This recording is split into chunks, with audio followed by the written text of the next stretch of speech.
What we need is not more medication, but more education, because the best prescription is knowledge.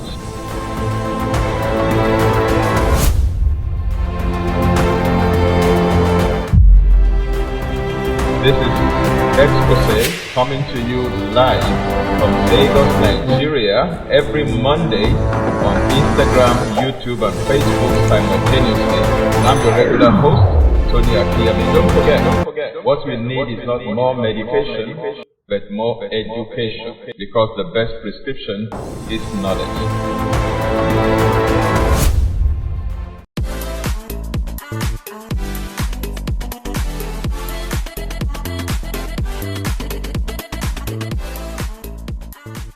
My name is Dr. Tony Akinyemi. I'm an osteopath. I'm a physiotherapist. I'm a certified lymphedema therapist. I want to invite you to watch Exposé with Reverend Tony Akinyemi on Mondays, Nigerian time, 8 p.m. You can watch it on YouTube, Instagram, and Facebook. I want to encourage you that if you watch this program, it's highly educative. It's going to bless you. It actually exposes a lot of things about our well-being and our health.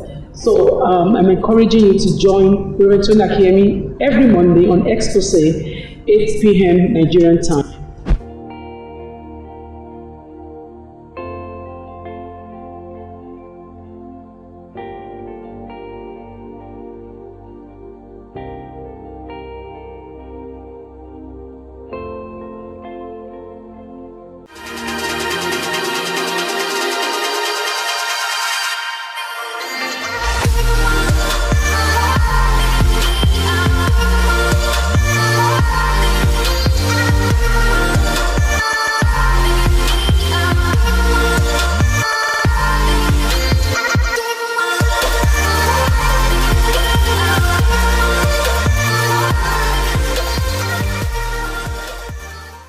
Wow, this is the beginning of another exciting season on Exposé. During season 6, we dealt with medical systems. We looked at the various medical systems, and then we had the privilege of bringing on set many wonderful and exciting medical experts practicing in all of these medical systems. And I believe that those interviews were very, very informative, very wonderful, very exciting, very illuminating. I also believe that one or two people have benefited applying some of the nuggets that were shared during that season. Now, today we start season 7 on Exposé. Let me encourage those who may have missed all the episodes of the first 6 seasons to find time to go to our YouTube channel. Just go on YouTube and type in there, Exposé with Tony Akinyemi, and all the previous episodes in all the previous 6 seasons will come out on our playlist, and then you can watch them at your own time. In this season 7, we are going to be talking about exercises and the benefits or the value of physical exercise. The value of physical exercise. Of course, there are many, many aspects of exercise that we'll be looking at and talking about. And so you are in for another very exciting season. And I believe that we will also have the privilege to probably talk to one or two practitioners of fitness and what have you, health coaches, fitness coaches, exercise physiologists, and what have you. I will be very glad in particular to introduce you to my own personal coaches. I have 2 of them that coach me once in a while. They help me to lay the foundation for the exercises that I am aware of and that I do today. I have one who has a PhD from the United States of America in exercise physiology, Dr. Jack. I hope we can bring him on set and ask him some very practical questions, and I believe you will love it to listen to Dr. Jack. I also have Ep1, who is also one of my fitness coaches. Okay? Hopefully we can also bring him on set, and he can also talk to us about 1 or 2 things about exercises and the value that are derivable from these exercises. Now, let me lay a background. In Rafa Institute of Healthy Living, of which I am the founder and the president, we coach people about healthy living. And in that institute, we have developed 21 principles of healthy living, 21 of them. And we believe that if anyone would practice these 21 principles of healthy living, there is a very good chance that if they were sick, they could probably reverse those disease conditions. And we also believe that those who are not sick, if they practice these 21 principles of healthy living, there is every high probability also to prevent disease from taking place in the first place. So the principles cover the 3 dimensions of our being. Human beings are tripartite in nature. We are spirits, we are souls, we are bodies. We have 3 components, 3 aspects of our composition. And for good health to result, we have to attend to the 3 dimensions. Many people make the mistake of attending to 1 dimension out of the 3, or maybe 2 dimensions out of the 3, to the neglect of the other or the others. And at the end of the day, they get some benefits, but they don't get other benefits. But when you pay attention to the 3 dimensions, then you get optimal benefit. There is the spirit dimension, there is the soul dimension, and there is the body dimension. Typically, when you speak to pastors and people of that category about your health, about your fitness, or maybe you are facing a health challenge in your body or in your mind, mental health issues, physical bodily issues, systemic issues, physiological problems, anatomical problems, biochemical problems. If you talk to a pastor, for example, who is not well schooled in healthy living and does not have a balanced view of things, he or she is very likely going to conclude that this is a spiritual problem. Oh, it is a spiritual attack. Oh, witches and wizards are attacking you. Oh, this is an arrow, and so on and so forth. While we do not deny the fact that there could be spiritual attack, but we don't believe that all problems arise from spiritual attacks.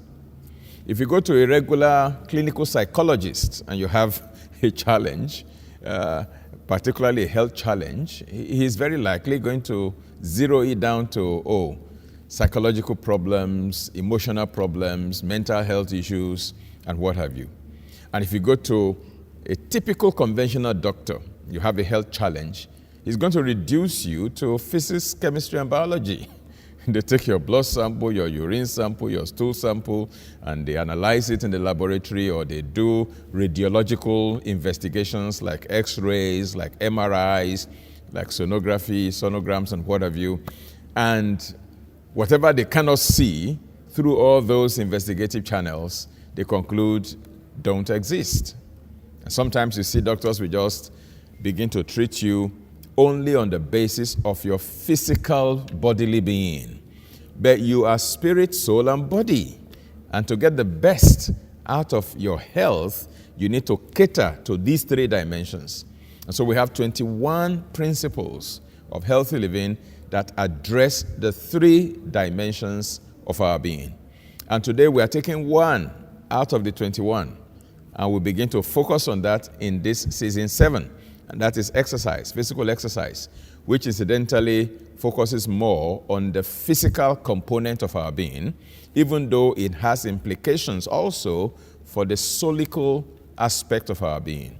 Now, what is the biblical foundation for taking care of the physical body or of exercising as a whole? Now, 1 Timothy chapter 4, verse 8 is my biblical foundation. There are many others, but this is the one I want to hinge our conversation on physical exercise upon. And I read it from today's English version of the Bible, 1 Timothy 4:8. It says, physical exercise has some value. I love that. It has some value, which means you cannot throw away physical exercise as mundane, as carnal, as physical, because it is not spiritual, therefore it has no place in the scheme of things. No.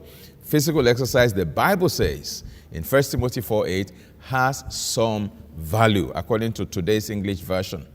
Of course, the King James Bible says, bodily exercise profits a little. And because it says it gives a little profit, some people discount it. They say, well, the profit that it brings is very little, so why bother? But I've always argued with people, and I've told them, if you were in a class and you were writing an exam, or you were in a competition with some people and somebody scored 95% and you scored 95.5%, you have beaten that person. You come first. The other person comes second, just by half a mark. So that very little is what gives you an edge over your competition. I mean, if that makes sense to you, then it means that if you can add the little profit that physical exercise brings to the equation, it can be your winning edge when it comes to your health. So don't forget 1 Timothy 4:8 all the time. I like it, particularly in today's English version, where it says physical exercise has some value. In other words, there's some value addition that physical exercise brings. Now, physical exercise has two major components, two major groups of components, I should say. The first group of components, I call them the motor skill related components. Motor skill related components. Motor is M-O-T-O-R. Motor skills. We'll talk about what makes up that group. And then the second group has to do with health-related components.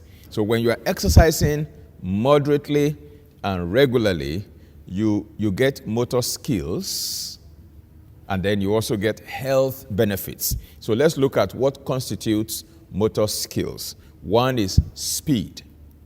The other one is agility. The third one is power, strength, energy. The fourth one is balance, stability. The fifth one is neuromuscular coordination. And the sixth one is your reaction time. Now, those who exercise regularly maintain a level of motor skill that they are better able to coordinate themselves. Whatever they do, they gain speed on it. They become more agile. They have more physical strength, power, and energy. They can maintain more balance and be more steady when they stand or do whatever it is that they do. And then they have neuromuscular coordination. They can coordinate their nervous system along with their musculoskeletal system properly, and they are able to also react better to stimuli because they are in a state of fitness because of regular moderate exercise. We call those motor skill related components of the value of physical exercise. That's why you see people who do gymnastics, for example. If you have watched the Olympics before, and you see them with one hand, and they will raise their two legs, and they can maintain their stability, they can maintain their balance, and they can do all kinds of maneuvering that ordinary folks who have never been exercising or practicing may never be able to do. So all those things you see are called motor skills, and they are acquired when we commit to regular physical exercises. This is a very good place to take a short break, and I'll be back very shortly to continue this conversation on the value of physical exercises.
ignorance enslaves a man.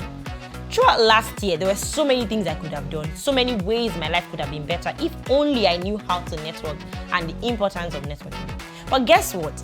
At the 5F conference last year, a particular speaker, Pastor Niyi Adesoya, talked about the importance of networking, how to use networking to improve your life, and also how to use networking to break into bigger circles. That was a life-changing moment for me. It felt like all I needed to hear. Believe me, 2021 has been a mind-blowing year. I've done so much more than I did last year, and that's because I learned the importance of networking at the 5F conference last year. This year's edition is coming soon, and I'm so excited. In fact, I can't wait because I'm sure I'm going to learn so much from the conference. I'm using this medium to invite you to join us here at the Shepherd's Flock International Church as we hold the 5F Conference 2021. I'm sure you're going to be blessed. My name is Akindele Oluwatobi Best. I'm a content creator and a digital marketer. I'm also the founder of Best Lines Creative Hub.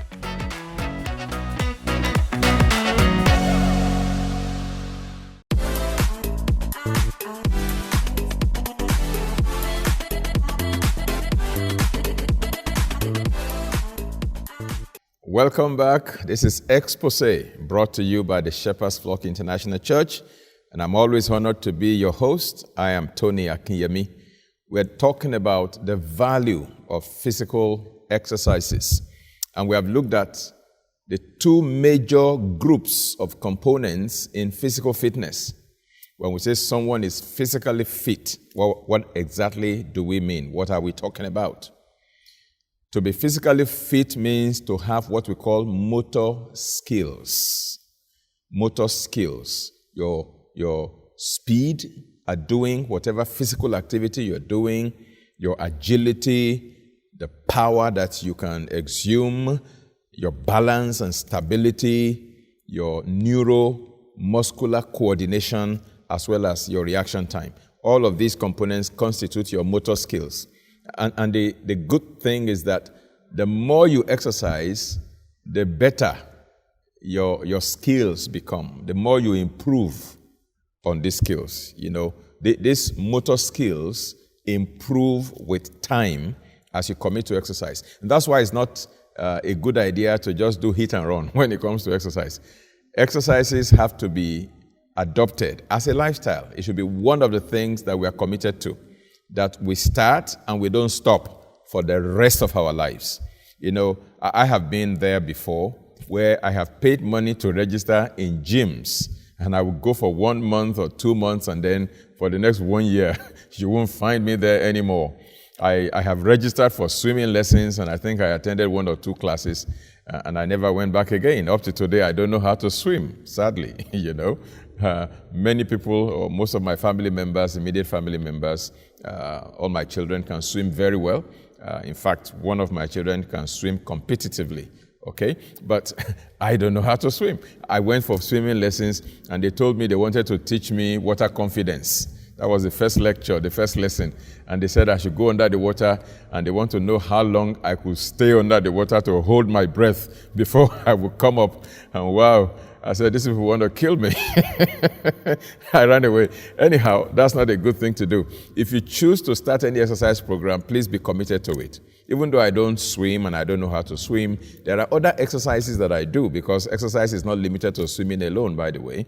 There are many, and I'll be talking about them in this season of our Exposé. Now, so we talk about motor skill related components. Now let's talk about the health related components. That has to do with, again, a few issues. When you exercise moderately and regularly, you derive some health related benefits. We'll be talking about the benefits and the value of physical exercise. But let's look at the health related components. In that group, we're talking about your flexibility, you know, how easy you are able to fold and stretch your various joints, your knees, your waist, you know, your arms, your neck, your head, you know, all of those joints and areas of movement in your body. How flexible are you? Some people have ailments, afflictions, diseases that afflict their joints, so they've lost flexibility. Arthritis, for example. Now, but when you are committed to regular, moderate physical exercises, one of the health benefits you're going to get is that your joints will be very flexible, and all the inflammation, the wear and tear, and the pain of the joints can be prevented. So that's flexibility. And then we have cardiorespiratory endurance. You are able to go through strenuous activities for long before you tire out. See a few people, if they just run up a staircase, they are panting because they don't have cardiorespiratory endurance. Their cardiovascular system cannot endure strenuous exercise for long. Their respiratory system cannot endure strenuous activity for long. But when you commit to regular but moderate physical exercise, one of the health-related benefits that are derivable is what we call cardiorespiratory endurance. The third one is muscular endurance. You carry something, you'll be able to hold it for long. You can endure because your muscles are strong, okay? And you are able to work out for longer. That's muscular endurance. And then number 4, the strength of your muscles. Of course, you build muscles when you participate in certain types of exercises. Not all exercises help to build muscles. There are certain resistance exercises or weight-bearing exercises that actually help you to develop your muscles as well as your bones. That's another health-related benefit. The more muscle you have and the less fat you have in your body, the stronger your bones, the more fit or the fitter you are and the healthier you are. We'll be looking at greater details as we continue in this series. Now, the 5th benefit, health benefit you derive under the health-related components is that you have a good body composition. What do we mean by body composition? Okay? Now, typically, our body is composed of 3 major components, and there's a 4th, which is a group of others. Okay, the first one is your bone. Your body is composed of your skeleton. That includes your cartilage as well, bone and cartilage. And then number 2, your muscle. Number 3, your fat. And then number 4, all others. Water, blood, lymph, you name it. So we have 4 things essentially that constitute our physical body. Your skeleton, your muscle, and then your fat. Now, your body composition refers to the percentages of these components in your body. What percentage of your total body mass and your total weight is made up of fat? What percentage of your total body mass is made up of bones? What percentage of your total body mass is made up of muscles? What percentage of your total body mass is made up of fluids, blood, water, lymph? Okay? All of that is what we call your body composition. If a person is very fit, there's a certain percentage that your fat should constitute. If the amount of fat in your body is more than that percentage, then your body composition is poor. There is a certain percentage that should constitute the muscles in your body. If the muscles in your body, if they are less than that percentage in your body, then your body composition is bad. So exercise and fitness ensures that you have the right composition, the right amount of fat in your body, the right amount of muscles in your body, the right and strength of your bones and cartilage, the right amount of water and other fluids in your system. That is your body composition. So body composition refers to the percentage of fat in your body relative to the fat-free content. Excess body fat is unhealthy because it places a lot of strain and a lot of stress as well as a lot of demand on your cardiorespiratory system. Excess fat in your body also leads to excessive production of certain hormones, like estrogen, for example, is also produced in your adipose tissue. Adipose tissue refers to your fat. Okay? The more fat, excess fat in your body, the more estrogen you produce, and the more you have a condition known as estrogen dominance, and that can lead to hormonal imbalance, and that can lead to all kinds of symptoms and disease processes taking place in the body. This is a very good place to take a short break, and I'll be back very shortly to continue this conversation on the value of physical exercises.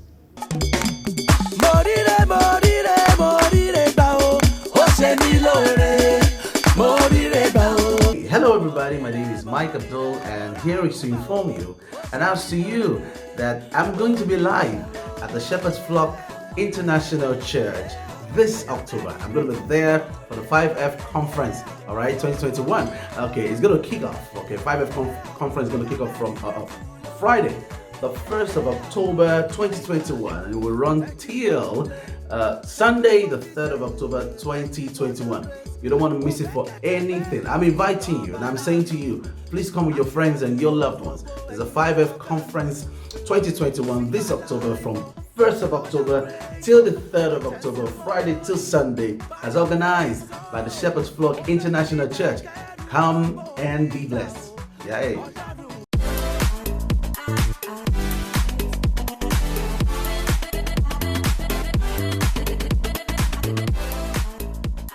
Welcome back. This is Exposé, brought to you by the Shepherd's Flock International Church, and I am your regular host, Tony Akinyemi.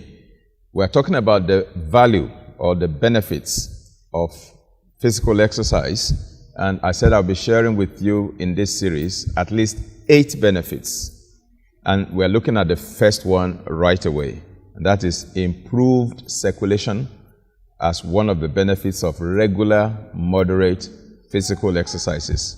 Improved circulation. And mark my words, I didn't say improved blood circulation. I said improved circulation, because there are really 2 circulatory systems in our bodies. Blood circulation happens to just be one of the 2. There's the other one that many people are not familiar with, and that is lymph circulation. So when I say improved circulation, I'm talking about improved blood circulation as well as improved lymph circulation. Both of them improve as we exercise moderately and regularly. All right, so let me read to you from my newsletter, Healthy Living Newsletter number 10, on exercises that I wrote in 2011, 10 years ago. Now, it says physical exercise improves the circulation of both blood and lymph. Lymph is a colorless fluid that bathes every cell in the body. Blood is pumped and circulated by the heart, but the lymph is only circulated by physical exercise or bodily movement. Vigorous exercise, such as on the Rebound mini trampoline, is reported to increase lymph flow by 15 to 30 times. 15 to 30 times. Now, somebody who is still, who is sedentary, who is seated, or who is standing, who is not moving, compared to somebody who stands on a trampoline and gently bounces on the trampoline, it is said that the person who does that exercise on the trampoline, the lymph circulation will increase by as much as 15 to 30 times compared to somebody who is still or sedentary. Many tissues depend on the lymph to provide nutrients and to carry off wastes, okay? If the lymph does not circulate, then the tissues suffocate while stewing in their own acidic waste. Waste products such as uric acid, lactic acid, and what have you. And this is why one of the secrets of good health is movement. Let me elaborate on that from my newsletter. In other words, when we exercise and have physical activity and we move, we improve blood circulation on the one hand. We also improve lymph circulation on the other hand. But there's a slight difference between blood circulation and lymph circulation. Lymph is L-Y-M-P-H, lymph. Now, for blood circulation, there is a pumping machine, as it were, that pumps blood around our body. And that is our heart. The heart is usually the size of our fist. And the heart is beating, poo, pa, poo, pa. Each time it beats like that, it actually pumps blood out of the heart to go around the body. So the heart is the pumping machine, pumping blood around the body. So blood circulation is dependent largely on the pumping power of the heart. But lymph circulation has no pumping machine. There's nothing to pump your lymph. The only time your lymph fluid will move or circulate is when you move physically, when you have physical activity. Then lymph will move. So without activity, physical activity, without exercise, your lymph circulation becomes very sluggish. And by the way, blood carries nutrients to cells and also removes waste from cells. In the same way, there are certain cells also that receive their nutrients through the lymphatic circulation, and waste product is also taken away through lymph circulation.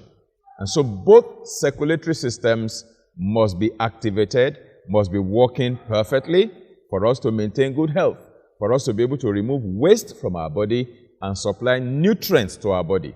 So improved circulation has implication for appropriate nutrient delivery to every cell in the body.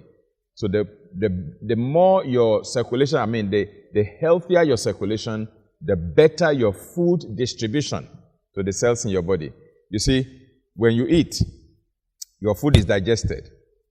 The digested food is broken down to the basic level. Carbohydrate is broken down to glucose, for example. Fats and oil are broken down to lipids. Your protein is broken down to amino acids, different types of amino acids. All of these are absorbed through the wall of our intestine, particularly the small intestine, into the bloodstream. When all these nutrients, glucose, amino acids, fats or lipids, vitamins, minerals, water, when all of these things are absorbed into the bloodstream serves like a conveyor belt. It carries all the nutrients and they are distributed around the body. So as your blood is circulating, it's like food on a conveyor belt. Every cell, every tissue, every organ, every gland in your body, they take their own as needed. And so every part of the body is well nourished when there is good blood circulation. You can imagine if there is poor blood circulation, that means there will be poor food distribution in your body. So when you don't exercise and you sit down, like I normally say jocularly, you sit down tetere bundukwosly, then you have a very sluggish food distribution system in your house, your body.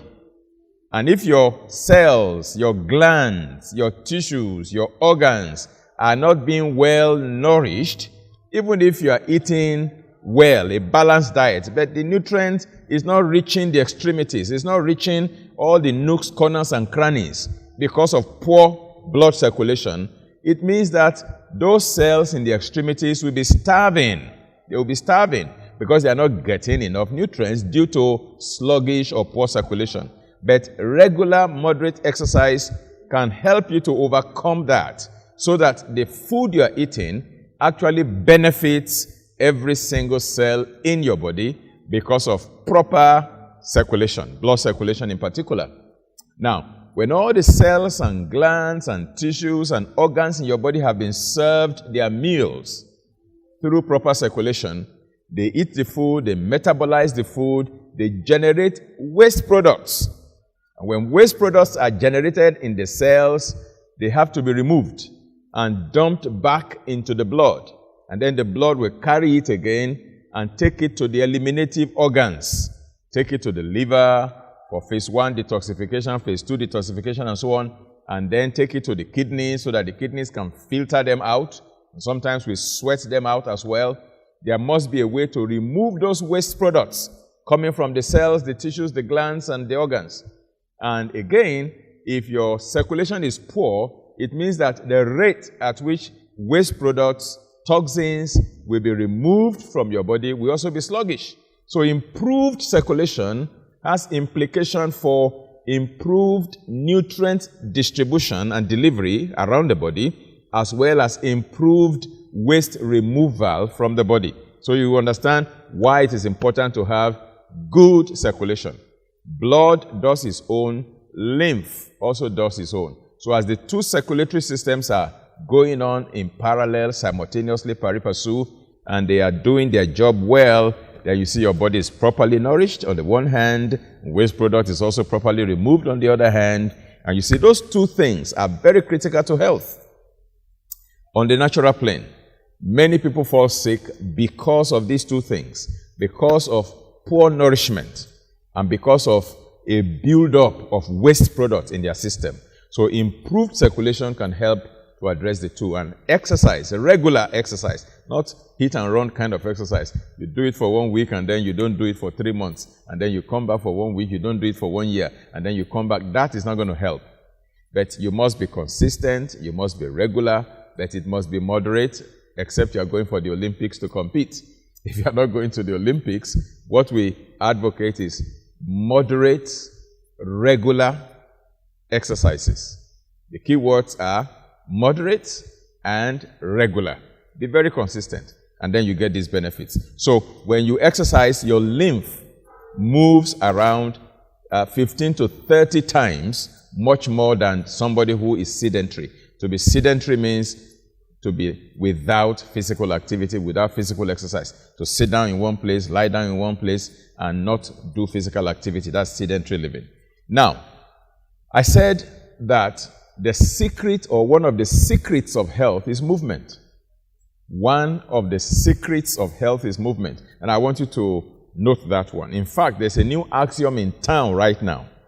And it says that the new smoking is sitting. When you sit down in one location for very long and you don't get up. Some people sit in one place for 4 hours, 6 hours, they don't get up. That is called the new smoking. It's as dangerous and detrimental to your body and to your health as if you were smoking tobacco. So we say sitting is the new smoking. Don't forget that. Sitting is the new smoking. And we also say one of the secrets of health is movement. Now, what type of movement are we talking about? Let me quickly mention 4 types of movement that will help to improve your health. The first one is the movement of food through your mouth, all through your digestive tract, and out through the anus, the waste product out through the backyard. I call this the front door, the mouth, and I call the anus the backyard. Okay? So food goes through the front door, it is processed through the digestive tract, and then the waste product is eliminated through the backyard, through the back door. So the movement of food through your system, that is the first movement that will help to define your health. If that movement is sluggish, it's called transit time. The length of time that food transits from your mouth to your anus, that's called transit time. Ideally, it should be somewhere around 16 to 24 hours. Anything you eat now, within 16 hours to 24 hours, the waste product of that food should be exiting through the back door. If it stays longer, that means your movement along the GI tract, gastrointestinal tract, is very sluggish. And if that movement is impaired, then you are constipated. There could be a lot of fermentation, a lot of putrefaction, a lot of rancidity, a lot of waste products being generated and reabsorbed into your system when the waste is not eliminated. You see all kinds of disease-causing microorganisms breeding in that place because of the waste that is lingering for too long. So the first kind of movement that you need to work on is movement of food through your GI tract. Don't forget, one of the secrets of good health is movement. And the first type of movement is movement of food through your GI tract. The second type of movement is movement of nutrient through your blood around your body. I've explained that through blood circulation, lymph circulation. When the nutrient enters your blood, that nutrient must be moved around the body. That's circulation. That's the second kind of movement. The third kind of movement is movement of waste from cells back into the blood and removal through your excretory system. The fourth kind of movement is actual physical body movement. You know, different exercises that you do and all of that. One leg up, one leg down. Aerobic exercises, stretching exercises, and strength exercises. Okay, those are the 4 different types of movements that that will be impacting on your health. Very well. You have to take note of that. Very, very important. I've been signaled that this is how far we can go today, so we have to cut it off at this point. When we come back during the next episode, we're going to be continuing with the remaining 7 values or benefits of moderate, regular physical exercises. And don't forget that what we need is not more medication, but more education. The best prescription, of course, is knowledge. This has been brought to you by the Shepherd's Flock International Church. I'm your regular host, Tony Akinyemi, and I want to thank you for spending your evening with us. If you are yet to subscribe to our YouTube channel, at this point, I think you should just click on that subscribe button right away. It's as simple as that, less than 1 second. Just click subscribe. And if you want to be notified each time we come online or we stream, then click on the notification button. That's if you're watching us from YouTube. But if you're watching us from Facebook, just like us on Facebook, and you'll be notified from time to time as we come on air. Our Healthy Living Institute is also there. We have online classes. We'll be giving you more details as we go along, so you can register and also do one of our modules. We have module 1, module 2, module 3, and so on, to equip you with information to take charge and take control under God for yourself, for your family, and for those in your sphere of influence. Thank you once again. Do have a very wonderful evening. Please share this with your friends and family. Let them know about Exposé. Invite them to join us every Monday, 8 p.m. Nigerian time, for wonderful episodes on Exposé. Thank you. God bless you, and bye-bye.